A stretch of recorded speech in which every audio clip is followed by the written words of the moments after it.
Completing another retirement projection. This is with $2.5 million at age 58 and receiving $100,000 per year.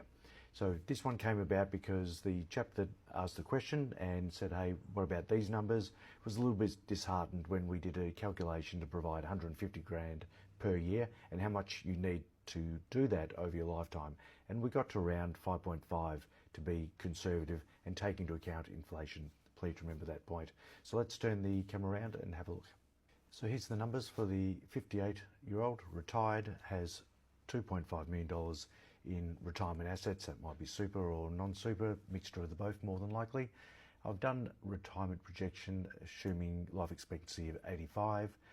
I've assumed a couple and they own their own home and they've got 40 grand of other assets. So will Centrelink come into play? May not, but I've been a bit conservative there that they will only get 80% of what the full pension rate is at the moment. So this assumes that the pension might get a little bit tougher in the coming years to get.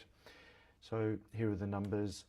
So income goal is $100,000 per year. I'm not reducing that at all the way through to age 75, where at age 75 we'll reduce it by $20,000 per year, assuming between 75 and life expectancy, which is 85, that I'm running to, that they will spend less.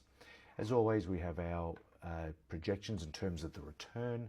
The base case, 5% for the first decade, 0.2 for the first decade, what if it goes to hell in a handbasket, and also the optimistic. And there's a 90% chance we'll get above the pessimistic scenario. And it's a model portfolio of 4, so that's around 75, 25, so 75 growth, 25% conservative. So if there is a couple here and we get to age 85 on these numbers, and under the base case there is still nearly 1.2 there, that is more than enough. And even if there is a single there that starts to get a bit of pension and there is 200 grand left, if that lasts 10 years for the surviving widow or widower, that is enough, and I'd be more comfortable that, knowing that there's probably a house there as well and they can utilise the home equity release scheme. Thanks for listening. Cheers.